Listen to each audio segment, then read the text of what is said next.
when you have a prime minister of a country the size of Canada that makes a public statement and raises an issue with a country and a government of the importance of India. Now, his words were a potential link. We may have identified a potential link between, and here I am going to use agents of India, and the killing of a Sikh separatist. So my first question is, very simply, is there any evidence that you've seen in the government that points to Indian government indirect or direct involvement with the killing of that Sikh? In this case? Yes. No. None. Do you believe he's a terrorist? You know, he has a track record which is there in the social media, and that track record is a pretty graphic one. So I would leave everybody to make their judgment when, you know, about a person whose pictures are there with weapons, who has taken positions. I mean, the positions are not secret; they are very public positions. Yeah. But my response, you know, to what Prime Minister Trudeau said is that we have told the Canadians, look, I mean, first of all, because you got to understand the context. The context is that in Canada, we feel that the Canadian politics has given space to violent and extreme political opinions, which advocate separatism from India, including through violent means. And these people have been accommodated in Canadian politics. They are given the freedom to articulate their views.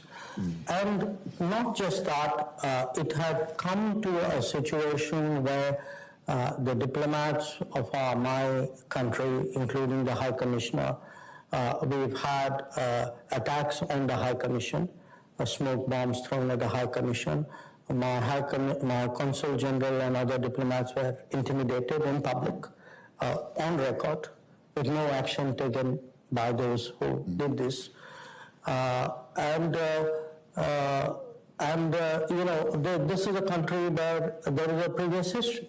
You know, for those who would be familiar with Lockerbie, we had a much bigger incident when an Air India plane, there were bombs put, in fact, on two planes. One fortunately landed before when the bomb went off, but the other one, there were 327 people who died when the plane crashed off Ireland.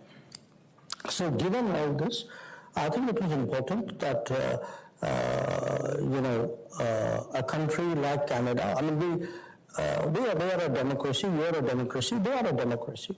But freedom of speech and freedom of expression also comes with a certain responsibility, and the misuse of those freedoms and the toleration of that misuse for political purposes would be, to our mind, very wrong.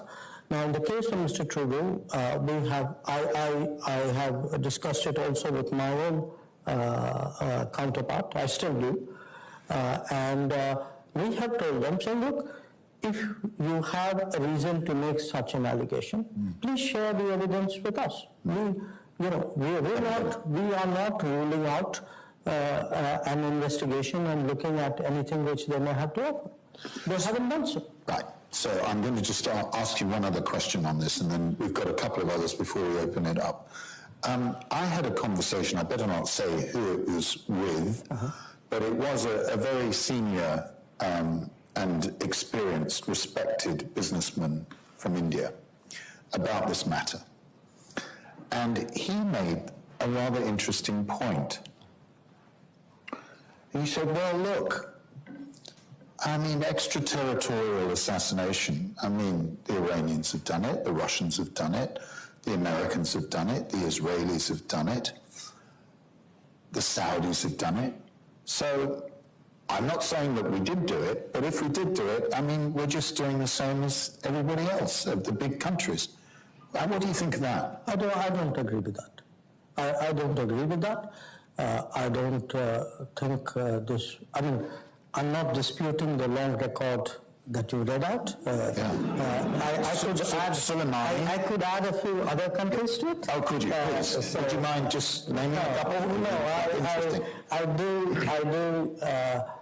practice diplomacy for a profession. Yeah. I'm not always suspected, but on balance, look, to me, that's not the logic which should be pursued in this day and age.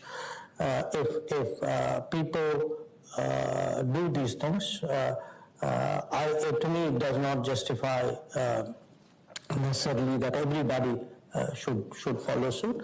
I again, put it to you with a certain amount of responsibility of actually holding office. That if at any stage any country believes that they have reasons to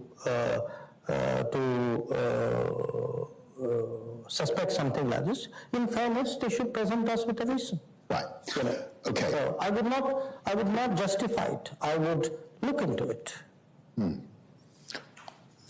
Good. I want to ask you two last questions. One is on America. We could talk for half an hour, both of us. You served there, I served there, not as a diplomat. I'd like you to comment on Bob Gates's article, which you may or may not have read, but certainly you'll be familiar with the argument. Can a divided America deter China and Russia?